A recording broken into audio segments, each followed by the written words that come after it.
Vamos hoy a mirar el capítulo 3 del libro de Joel. Capítulo 3 del libro de Joel, y vamos a mirar que este capítulo 3 contiene, como lo dice ahí, es el segmento número 3, y dice que es una promesa profética de juicio y salvación. Todo el capítulo 3 es una promesa profética de juicio y de salvación. Las dos palabras parecen contrarias, parece algo contradictorio. ¿Cómo puede haber juicio y cómo puede haber salvación? Bueno, de eso se trata el plan de Dios y de cómo el libro de Joel en el capítulo 3 nos revela o nos muestra en algunos cuadros gran parte de las cosas que fueron reveladas en el libro del Apocalipsis. Recuerden que el libro del Apocalipsis se llama Revelación, pero antes de ese libro del Apocalipsis existió este libro, el libro del profeta Joel, que es el que hemos estado estudiando. Un libro cortico, un libro que habla de las profecías más importantes, que es el gran día del Señor y el derramamiento del Espíritu Santo sobre toda criatura, que comenzó a darse cuando se inaugura la iglesia, la época de la iglesia, la época de la gracia. Recuerden, época que comenzó en el aposento alto, cuando Dios derrama de su espíritu, no sobre ese lugar, no sobre el aposento alto, sino sobre cada persona en particular que estaba en el aposento alto, convirtiendo a cada creyente en un templo vivo de su presencia y de su espíritu. Y todo por la obra del Señor Jesucristo. Por eso se habla de la época de la gracia, de ese pacto incondicional para nosotros, pero que costó la sangre del Salvador, la sangre del Hijo de Dios. Por esa sangre y por ese sacrificio del Calvario, aquella comunidad que se reunía en el aposento alto, unida por su fe en el Señor Jesucristo, recibió el Espíritu Santo como una confirmación de que ellos eran ahora el templo de Dios. Y así viene sucediendo en la época de la gracia. Ese día, el día de Pentecostés, se inauguró una era llamada la era de la gracia. Comenzó ese día en Pentecostés, la era en que los hombres y las mujeres que invocaran al nombre del Señor, como lo ha dicho Joel en su capítulo anterior, todo aquel que invocar el nombre del Señor será salvo, porque en el monte de Sión habrá salvación y en medio del remanente al cual Él ha llamado. Entonces nosotros somos esa iglesia, nosotros somos ese pueblo de pacto que ha recibido gratuitamente y sin condicionamiento alguno, solamente por la fe en la sangre de Cristo, ha recibido el derramamiento del Espíritu Santo. Y todo gratuitamente. Pero la época de la gracia un día va a terminar. De hecho, cuando se inaugura la época de la gracia, Dios le da la espalda a su pueblo de Israel. A su pueblo de Israel Dios lo rechaza. Cuando el Señor Jesucristo va camino en el día del Domingo de Ramos, en el día perdón, en el día del el ascenso triunfante, la entrada triunfante de Jesús, el día de la Pascua, cuando Jesús entra, está cerca ya para entrar al templo. Él dice la escritura que él llora sobre la ciudad de Jerusalén, y es allí cuando dice esas palabras que nosotros conocemos: Jerusalén, Jerusalén, que matas a tus profetas, que apedreas a todos los que te son enviados. ¿Cuántas veces quise juntarte debajo de mis alas, como la gallina junta a sus polluelos, pero no quisiste? Y a partir de ahí él anuncia la destrucción del templo de Jerusalén, y en el año 70 se lleva a cabo esa profecía dada por el Señor Jesucristo. Entonces, a partir de allí, Israel deja de ser el pueblo de Dios, no tiene templo, el Señor abandona a su pueblo, y la gloria de Dios ahora se viene a derramar sobre la iglesia, sobre cada hombre, sobre cada mujer, sobre cualquiera que confiesa al Señor Jesucristo como su Señor y su Salvador. Pero esa época, repito, está por terminar. Y esa época está por terminar porque Dios tiene unos asuntos pendientes con Israel, unos asuntos pendientes con Israel. Y el capítulo 2 de Joel trató con el asunto de la era de la iglesia, de la era del arrepentimiento, del día del Señor, y pareciera como que ese asunto de la iglesia se termina con la promesa del versículo 12 que dice: en el monte de Sión, en Jerusalén habrá salvación, como ha dicho Jehová, y entre el remanente el cual él habrá llamado.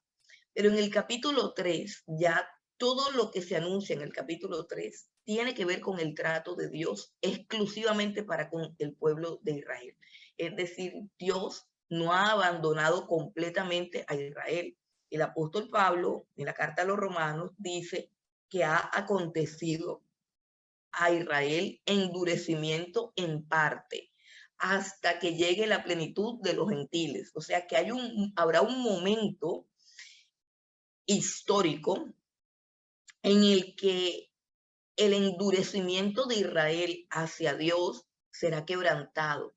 Y ese momento histórico será cuando entre en la plenitud de los gentiles, es decir, cuando Dios termine y concluya satisfactoriamente el plan de salvación con la iglesia gentil. Entonces, es allí cuando la iglesia gentil, o sea, nosotros, abandonemos esta tierra, es cuando comenzará el trato de Dios con Israel. Entonces, la profecía del capítulo 3 de Joel ya no es una profecía para la iglesia, sino que es una profecía que tendrá cumplimiento en los últimos tiempos. Y es una profecía de la guerra final, donde Dios va a restaurar por completo al pueblo de Israel como tal, ya al pueblo judío como tal. Dios se va a volver a este pueblo y lo va a restaurar. Será un proceso que lo estudiamos en el libro del Apocalipsis, y vimos que es un proceso que va a durar 7 años, donde los 3 y medio últimos años serán unos años de gran tribulación. Esos 3 y medio últimos años terminan con el cumplimiento profético de este capítulo 3 de Joel. Entonces, vamos a leer el capítulo 3. Comencemos leyendo los primeros 2 versículos para que entendamos mejor cuál es el plan de Dios y qué es lo que Dios está hablando aquí en el capítulo 3. Recordemos que esto es profecía para Israel. Dice Joel capítulo 3, versículo 1 y 2. Porque he aquí que en aquellos días y en aquel tiempo en que haré volver la cautividad de Judá y de Jerusalén, reuniré a todas las naciones y las haré descender al valle de Josafat, y allí entraré en juicio con ellas a causa de mi pueblo y de Israel mi heredad, a quienes ellas esparcieron entre las naciones y repartieron mi tierra. Bueno, aquí Dios está hablando de 2 cosas importantes. Dice, primero, ¿cuál es el propósito de lo que va a hacer Dios? Dice, en aquel tiempo haré volver la cautividad de Judá y de Jerusalén. El propósito de Dios con esta profecía es la restauración de Israel y de Jerusalén. Ahora, ¿cómo lo va a hacer? Lo primero que dice es que habrá una reunión de todas las naciones. Dice el versículo 2, reuniré a todas las naciones y las haré descender al valle de Josafat. ¿Qué significa esto? Que habrá una reunión mundial. Todos los ejércitos de todas las naciones del mundo, de todas las naciones de la tierra, estarán reunidos en un lugar. Ese lugar, la Biblia lo llama de diferentes formas, pero es el mismo lugar geográfico. Se llama el Valle de Josafat, y Josafat significa el nombre de Josafat. Josafat fue uno de los reyes de Judá, pero el nombre de Josafat significa Jehová juzga o Jehová es juez. Josafat, eso es lo que significa. Ese mismo lugar también se llama el Valle de Megiddo. El Valle de Megiddo era como se llamaba en la antigüedad, en el Antiguo Testamento, y también es llamado Armagedón. La palabra Armagedón significa montes de Megido. Ar significa montes y la palabra Gedón es una forma griega de Megido, es como la forma griega del nombre de Megido, y todo eso junto, Ar y Gedón, lo que traducen literalmente en hebreo, es decir, es Armagedón. O sea que Valle de Megido es el nombre hebreo y Armagedón es el mismo nombre, Montes de Megido, pero en griego. Recuerden que el Antiguo Testamento fue escrito en hebreo y el Nuevo Testamento fue escrito en griego. Esas son las diferencias que hay, es una diferencia de idioma, pero es el mismo valle.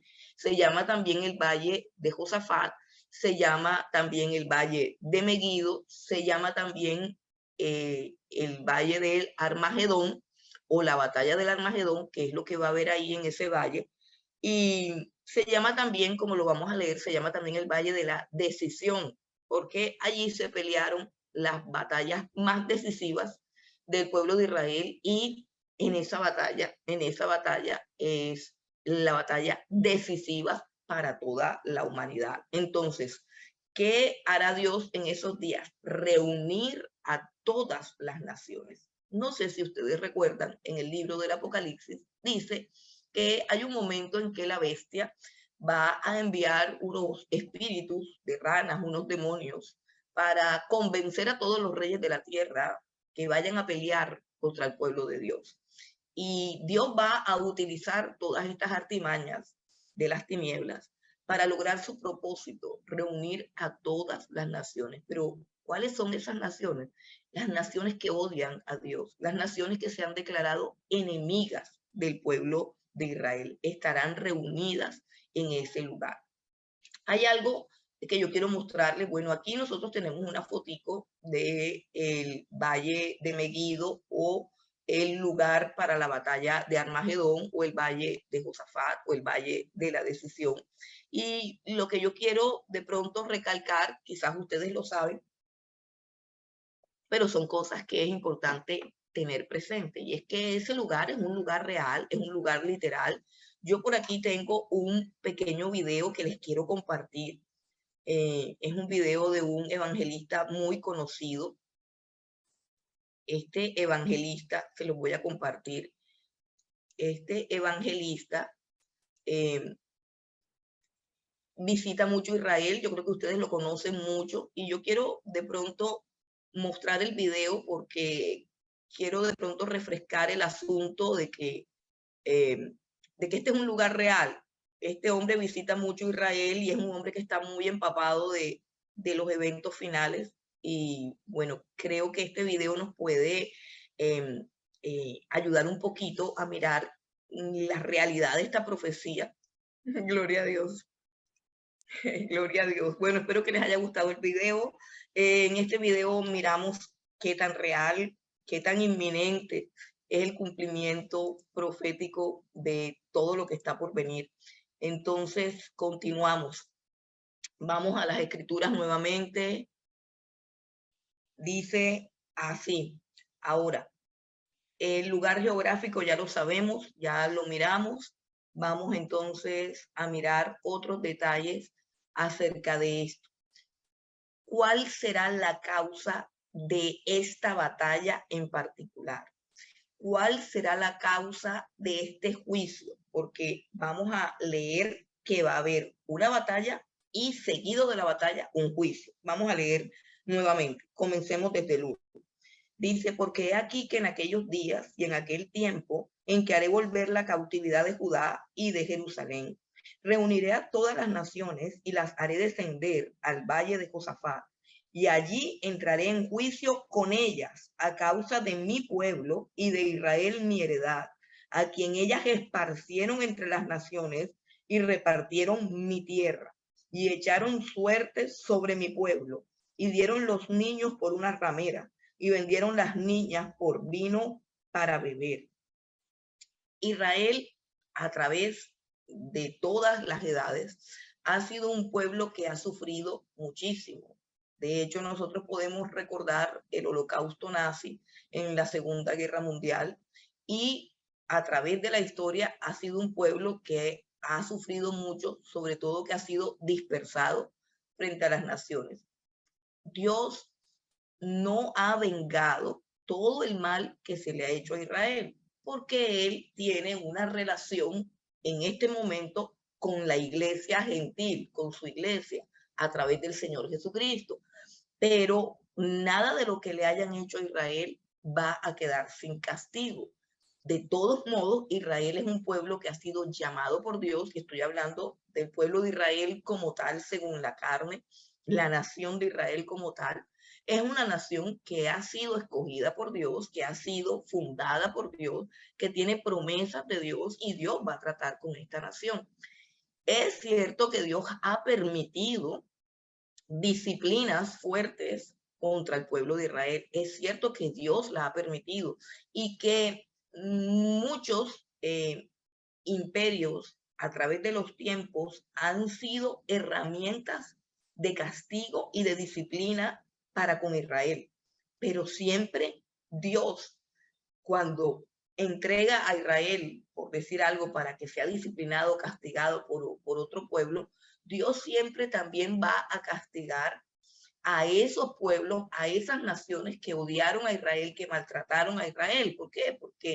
Porque Dios ama a Israel como tal. Entonces, todas esas promesas de vindicación, ojo que aquí no estamos hablando del juicio final, aquí no estamos hablando del trono blanco, aquí no estamos hablando del infierno, aquí no estamos hablando del lago de fuego, aquí estamos hablando de un conflicto, algo que Dios va a cobrar, es decir, Dios va a cobrar algo. Y específicamente, ¿qué es lo que Dios va a cobrar?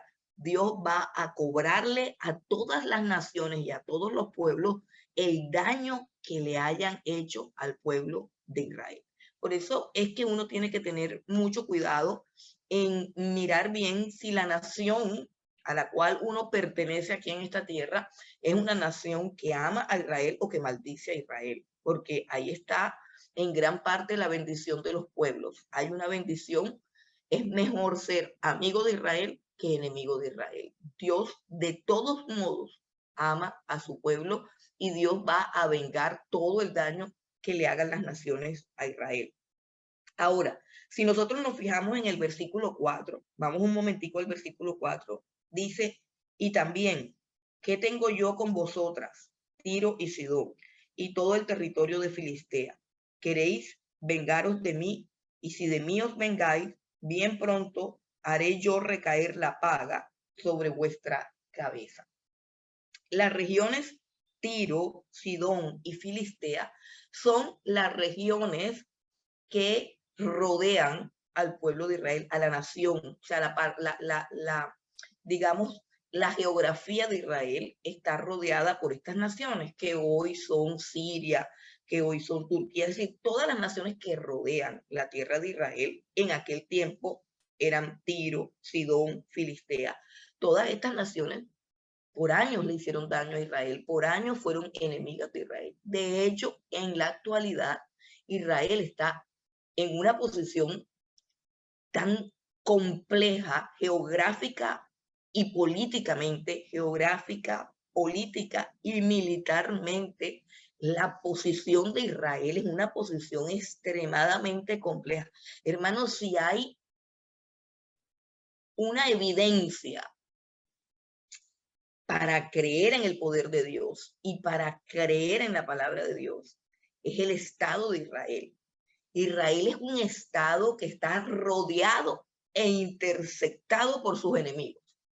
Una cosa es uno tener un enemigo por allá lejos, pero otra cosa es estar completamente rodeado de sus enemigos e intersectado, porque el enemigo no está rodeándolo solamente, sino que también está intersectado, y vemos que en el lugar donde supuestamente debe haber un templo hay una mezquita musulmana, enemigos de Israel.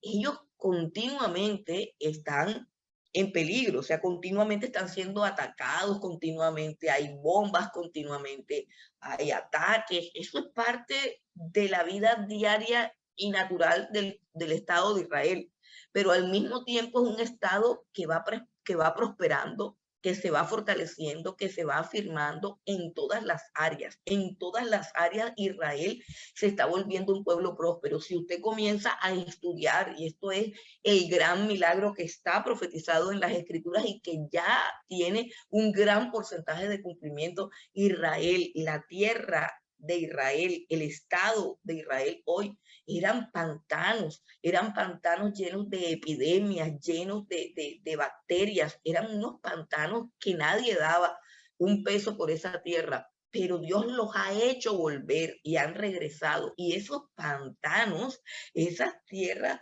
que eran prácticamente una cantidad de transmisores de enfermedades y de epidemias y de peste, se han convertido en cultivos, se han convertido en unos campos preciosísimos donde se cultiva toda clase de hortalizas, toda clase de frutos.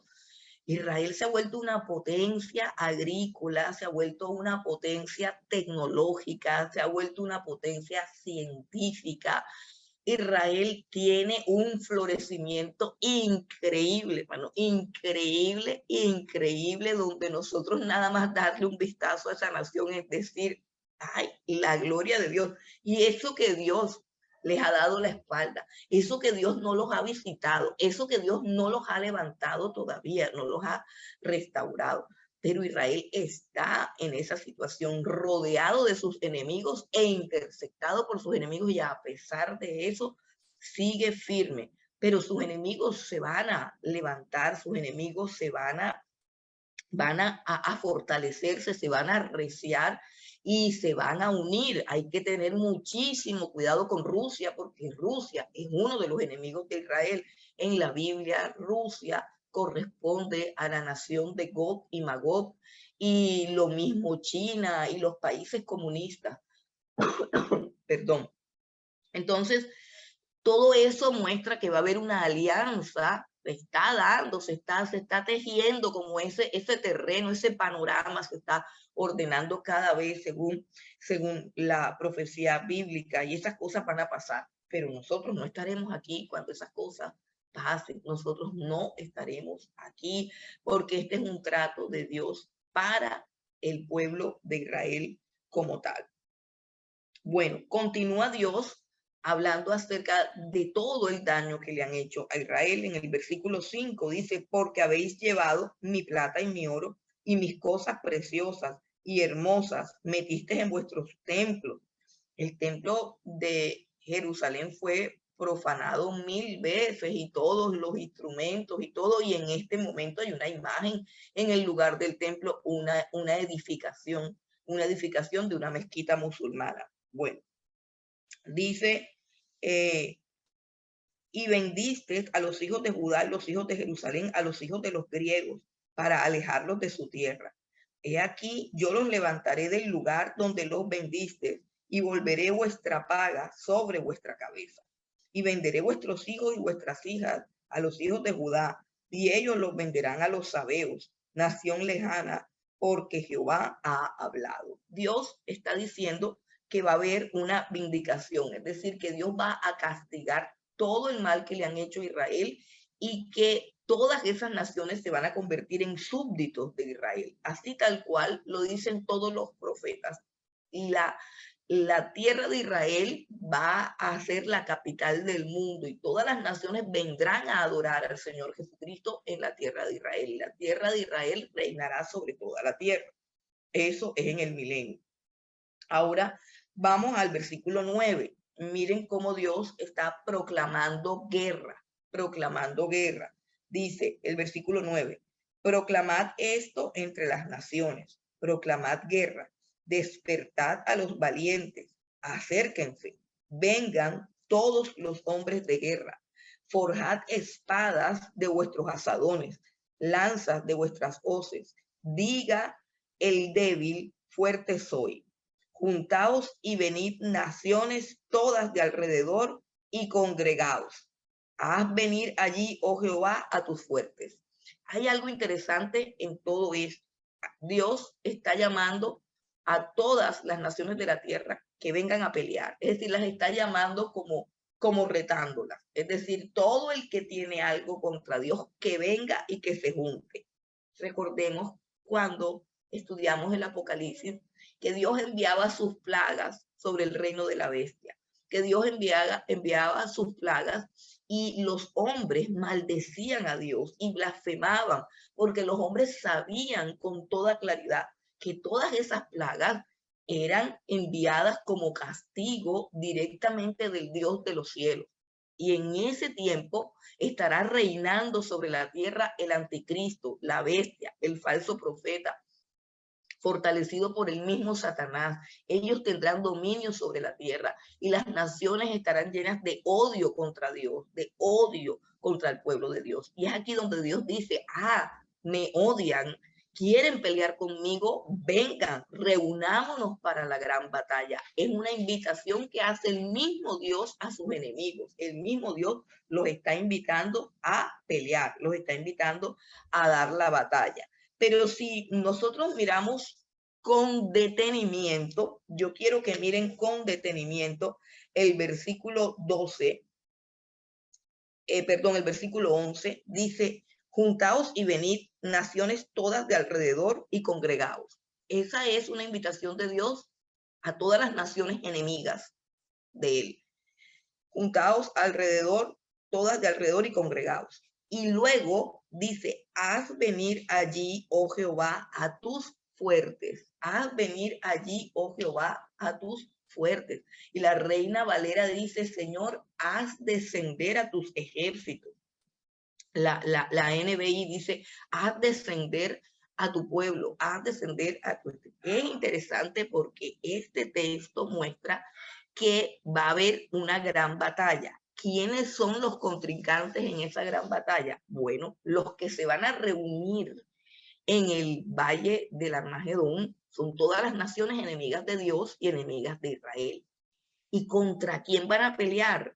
Dice aquí que vendrá el Señor Jesucristo y dice, haz venir allí, oh Jehová, a tus fuertes. ¿Qué significa eso?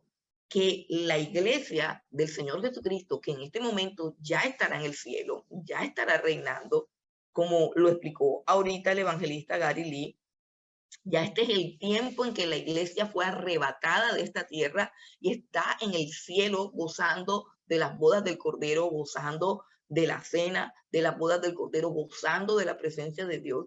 Y Dios descenderá del cielo con sus ejércitos, o sea, con su iglesia. Entonces la batalla es contra todos los pueblos y las naciones enemigas de Dios, pero los contrincantes son, por un lado, todas las naciones enemigas y por el otro lado, el Señor Jesucristo que desciende del cielo con todos sus ejércitos. Y esos ejércitos son quienes, la iglesia, somos tú, somos yo, combatiendo contra los ejércitos del enemigo. Entonces dice la palabra del Señor en el versículo 12, despiértense las naciones y suban al valle de Josafat, porque allí me sentaré para juzgar a todas las naciones de alrededor. Entonces llegará el Señor Jesucristo con su iglesia, llegará el Señor Jesucristo con sus ejércitos celestiales. La Biblia enseña en muchas partes, por ejemplo, en Tesalonicenses y también en el Apocalipsis, que solamente la aparición gloriosa del Señor Jesucristo, solamente esa aparición gloriosa del Señor Jesucristo destruirá por completo a el anticristo, a la bestia, al falso profeta y al mismo Satanás. O sea, solamente su aparición destruirá, porque él vendrá con gran resplandor. ¿Y qué nos dice, por ejemplo, si nosotros vamos al versículo 13, vamos a leer el versículo 13 hasta el 15, dice, echad la hoz, porque la mies está ya madura. Venid, descended, porque el lagar está lleno, rebosan las cubas, porque mucha es la maldad de ellos. Dice que la mies ya está madura, está hablando de que de una cosecha que se tiene que recoger. Pero ojo, porque el contexto nos dice que no es una cosecha de buenos frutos, sino una cosecha de maldad. ¿Qué está diciendo? Que en ese momento la maldad de los hombres habrá dado su máximo fruto, o sea, habrá dado su máxima expresión, habrá llegado al colmo, es decir, habrá llegado a toda la manifestación posible de mal. Y en la tierra habrá un fruto de maldad listo para ser cosechado. Es una figura literaria que utiliza aquí el profeta Joel para decirnos que la tierra estará tan llena de maldad que ya es el momento de salir para Dios, para Cristo, es el momento de salir a recoger esos frutos de maldad y darle a las personas lo que justamente se merecen. Por ejemplo, si nosotros miramos, por ejemplo, en el libro de Génesis que nos hablan del juicio de Sodoma y Gomorra. Sodoma y Gomorra eran unas naciones paganas donde se practicaba el pecado, donde se practicaban toda clase de injusticias, de maldades y de vejaciones, pero llegó un momento en que la maldad era tanta que Dios dice que el clamor contra esa ciudad había subido delante de él, es decir, las víctimas inocentes de sus asesinatos, violaciones, torturas y depravaciones, ya eran tantas que Dios se vio obligado a descender para consumir esa ciudad de Sodoma y Gomorra. Entonces, a eso es a lo que se refiere cuando dice echar la hoz, o sea, es como ir a recoger una cosecha que ya ha dado demasiado fruto y que ya hay que recogerla. Entonces, en ese recoger esos frutos, dice, rebosan las uvas, versículo 13, porque mucha es la maldad de ellos. Está diciendo que la maldad se desbordó y hay que ir ya a hacer una siega, a cegar esa maldad. Y dice el versículo 14, muchos pueblos en el valle de la decisión, porque cercano está el día del Señor en el valle de la decisión, o sea, en el valle de definitivo, donde Dios definitivamente ya va a castigar al malo, donde ya todo el mundo se ha ido para el bando donde quiere estar. Los que quisieron negar a Dios y los que quisieron abrazar a Dios. Ya es el valle donde se define por completo y se termina de una vez y para siempre la lucha entre el bien y el mal. Entonces dice que, ¿qué sucederá en ese momento? Dice el versículo 15, el sol y la luna se oscurecerán y las estrellas retraerán su resplandor. Esto es interesante porque en ese momento en el que el Señor Jesús desciende, no estará ni luz del sol, ni luz de luna, ni luz de estrella. Bueno, nosotros sabemos eh, por astronomía o por el estudio de los astros, nosotros sabemos que ni la luna ni las estrellas tienen luz propia, sino que los rayos del sol se reflejan sobre ella. Entonces, en ese tiempo, el sol se oscurecerá y al sol oscurecerse el sol, pues ni la luna ni las estrellas ya van a dar resplandor. O sea que va a haber una oscuridad completa y densa, una oscuridad terrible y espantosa, como en las plagas que Dios mandó a los egipcios, donde el sol se oscurece y hay una tiniebla horrible. Eso también lo narra el libro del Apocalipsis. Entonces, para nosotros mirar todo esto en contexto, tenemos que unir todas las características que el profeta Joel nos está revelando de esa gran batalla. Dice que es una oscuridad terrible porque el sol no está alumbrando ya, el sol se apagó, por así decirlo. Y en ese momento desciende el Señor Jesucristo y como tal, dice, por lo menos si nosotros vamos a Tesalonicenses, dice que él destruirá a aquel inicuo con el espíritu que sale de su boca y con el resplandor de su venida. Es decir, que el Señor Jesucristo, que es la luz del mundo, que es la gloria de Dios, que es la imagen misma de su sustancia, que es el resplandor de la gloria de Dios.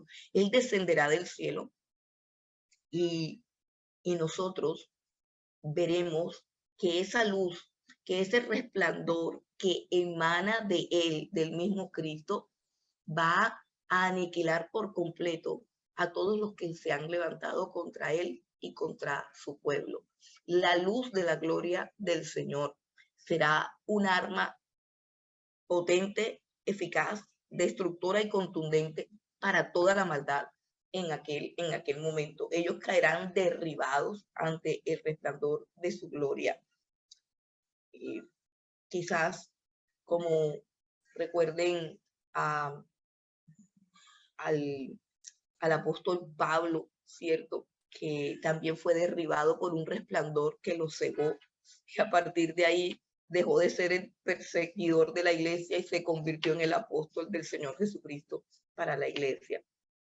También recordemos que cuando el libro del Apocalipsis nos narra acerca de la ciudad de Jerusalén, de la nueva Jerusalén, de la Jerusalén que desciende de lo alto, cuyo arquitecto y constructor es Dios, el libro del Apocalipsis nos dice, y la ciudad no tiene necesidad de sol, porque el Señor Jesucristo es su lumbrera. Es decir, la gloria de Cristo es la que va a iluminar la nueva Jerusalén. Parece que el sol va a dejar de existir porque el Señor Jesucristo será nuestro sol, el sol de justicia, el sol de luz, el sol de paz, todo lo bueno lo va a irradiar el mismo Señor Jesucristo de su propio ser, de su propia naturaleza. Entonces, será un día glorioso porque Dios se va a glorificar y allí dice que se va a sentar. Dice, allí me sentaré, versículo 12. Allí me sentaré para juzgar a todas las naciones de alrededor. También dice que el lagar está lleno. Recuerden que rebosan las cubas porque es mucha la maldad de ellos. Y también va a haber mucha sangre, muchas muertes, mucho dolor, pero todo eso a veces nos preocupamos cuando hay tantas muertes, tanta sangre, tanto dolor. Pero a veces todos esos movimientos, a veces no siempre, todos esos movimientos Dios los hace para poder salvar a muchos. Muchos se salvan a causa de los juicios de Dios. Muchas personas proceden al arrepentimiento a causa de los juicios de Dios. Entonces dice muchos pueblos, versículo 14, en el valle de la decisión, porque cercano está el día de Jehová en el valle de la decisión. El sol y la luna se oscurecerán y las estrellas retraerán su resplandor. Allí en el valle de Megiddo, en la batalla del Armagedón, allí es que el Señor Jesucristo hará juicio contra todos los enemigos de Israel, pero también allí será, recordemos que al principio decía que hará volver la cautividad de Judá y de Jerusalén. ¿Qué significa liberación, salvación, redención? Cuando todo el pueblo de Israel que hayan quedado, que estén ahí, vean al Señor Jesucristo descender, reconozcan, como dicen los profetas, y mirarán a mí, al que traspasaron, mirarán a mí, al que traspasaron, y llorarán como se llora por un primogénito. Toda Israel, en ese momento, todo el pueblo de Israel entenderá y comprenderá que Jesucristo es el Mesías, el verdadero Mesías que ellos rechazaron y crucificaron. Y allí comenzará aquella cosa que es indispensable para la salvación y que se llama arrepentimiento, el dolor de llorar por nuestro pecado, por nuestra maldad. Allí vendrá arrepentimiento al pueblo de Israel y así será como Israel será restaurado, como Israel será vindicado, como Israel será, digamos, libre, porque dice, haré volver la cautividad de Judá y de Jerusalén. O sea, ya no serán más cautivos, ya no serán más esclavos de nadie, ya no sufrirán por nadie. Dice que ya no habrá extraños que entren para invadirlos, para destruirlos. Vendrán tiempos de paz y de gloria para Israel, vendrá el milenio, por supuesto. Pero Pero todo eso va a ser supremamente difícil y supremamente doloroso, porque ellos se sentirán avergonzados cuando vean al Señor Jesucristo, sentirán el dolor, sentirán la culpa, sentirán el arrepentimiento, pero ese arrepentimiento será el que los conducirá a la salvación. Ese arrepentimiento será el que les otorgue el perdón de parte de Dios. Cuando Israel esté quebrantado y llorando delante del Señor Jesucristo, allí es cuando ellos serán restaurados. Allí es cuando ellos comprenderán que Dios los ha amado, pero que ellos han sido infieles. Por eso es importante que nosotros entendamos que la salvación es en Jesucristo, que tenemos que estar firmes en Jesucristo. Bueno, ahora tenemos, en el versículo 18, pasamos a otro punto, en el versículo 18, y vamos a mirar la restauración final de Israel, la restauración final de Israel y de la tierra de Jerusalén. Dice el versículo 18, dice, y Jehová rugirá desde Sión y dará su voz desde Jerusalén, y temblarán los cielos y la tierra, pero Jehová será la esperanza de su pueblo y la fortaleza de los hijos de Israel. En aquel día Dios se va a manifestar en su Hijo Jesucristo. Ya el Señor Jesucristo no será aquel humilde carpintero que vino humillado. Ahora lo muestran como un león, dice Jehová rugirá. El Señor Jesucristo vendrá. Y ya nosotros hemos visto varias descripciones del Señor, una en el profeta Daniel, otra en el libro del Apocalipsis por Juan, donde dicen que la aparición del Señor Jesucristo es algo impresionante, que su rostro resplandece como el sol, que sus ojos son como llamas de fuego, que de su boca sale una espada aguda, que su cabello es blanco como la blanca lana, en fin, todo lo que implica eso y que nadie puede estar de pie delante de él. Entonces, también dice que él regirá a las naciones con vara de hierro. O sea, Jesucristo en todo su poderío, en toda su majestad y en toda su autoridad y en toda su justicia y santidad se hará presente en la tierra. Ahora, también dice que será la esperanza de su pueblo. Dice, pero Jehová será la esperanza de su pueblo y la fortaleza de los hijos de Israel. En aquel día, todos los que son de Dios, todos los que son pueblo de Dios, o sea, serán hechos uno solo. La iglesia gentil, el pueblo judío, todos serán el pueblo de Dios y todos se refugiarán en Él. Él será nuestra fortaleza, Él será nuestra fuerza, nuestra corona. Nosotros reinaremos con Él. Ahora, ese tiempo, que es un tiempo que el profeta Isaías describe como el milenio, al igual que el libro del Apocalipsis, donde el Señor Jesucristo reinará 1000 años sobre la tierra, con sede en Jerusalén. El diablo no hará daño porque estará amarrado y el anticristo y el falso profeta estarán en el lago que arde con fuego y azufre. Entonces será un milenio de justicia, de paz, de integridad, de felicidad. La naturaleza va a recobrar su esplendor. Imagínense si nosotros vemos grandes paisajes, hermosos paisajes, fuentes, cascadas, pero no tenemos ni idea lo que es la tierra antes de que el pecado la dañara. O sea, no sabemos cómo será aquella tierra completamente restaurada por el poder de Dios, completamente purificada. Entonces, aquí dice cuáles son las características de el gobierno que habrá sobre la tierra en ese tiempo. Entonces, vamos a mirar las 3 características del mundo en ese tiempo, después de la batalla del Armagedón. Dice el versículo 17, y conoceréis que yo soy Jehová vuestro Dios, que habito en Sión, mi santo monte, y Jerusalén será santa, y extraños no pasarán más por ella. Sucederá en aquel tiempo que los montes de mosto y los collados fluirán leche, y saldrá una fuente de la casa de Jehová y regará el valle de Sitín. Egipto será destruido y Edom será vuelto en desierto asolado por la injuria hecha a los hijos de Judá, porque derramaron en su tierra sangre inocente. Pero Judá será habitada para siempre y Jerusalén por generación y generación. Y limpiaré la sangre de los que no había limpiado y Jehová morará en Sión. Entonces hay tres características básicas, de pronto hay más, pero básicamente hay tres características de el mundo y especialmente de Israel en aquel tiempo cuando Cristo venga a reinar junto con nosotros, su iglesia. Número uno, conocerán que yo soy Jehová vuestro Dios. Conocimiento de Dios.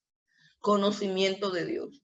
No importa si la persona sea buena o sea mala, conocerá a Dios porque Dios habitará en Sión, porque Dios estará allí.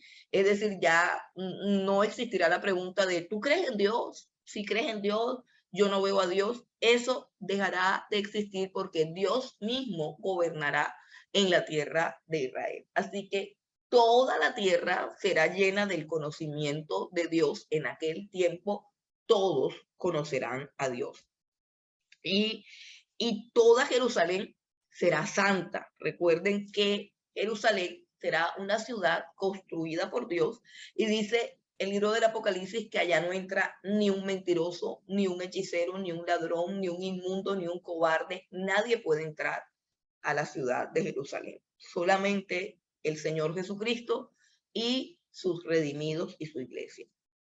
Dice el versículo 18, sucederá en aquel tiempo que los montes destilarán mosto. Habrá abundancia. La agricultura y la fertilidad de la tierra será restaurada al 100%. La tierra será bendita. Dice que destilarán mosto, mosto es vino, destilarán mosto y los collados fluirán leche, y por todos los arroyos de Judá correrán aguas, y saldrá una fuente de la casa de Jehová, y regará el valle de Sitín, llamado también el valle. Sitín significa acacias, el valle de las acacias. El escenario que habrá será un escenario supremamente hermoso. La naturaleza será completamente redimida. Ahí se cumplirá lo que el apóstol Pablo enseñó en el capítulo 8 de la carta a los romanos, cuando dice que la tierra gime esperando la redención, que la tierra gime esperando la manifestación gloriosa de los hijos de Dios. ¿Por qué? Porque cuando la tierra sea habitada y gobernada por los hijos glorificados de Dios, por su iglesia, será una tierra que recuperará su esplendor, recuperará su belleza, recuperará su fertilidad, su equilibrio ecológico. Todo será un completo paraíso como en los días del jardín del Edén. Y dice el versículo 19 que Egipto será destruido y Edom será vuelto en desierto asolado. Habrá justicia. Es decir, dice el versículo 21, y limpiaré la sangre de los que no había limpiado.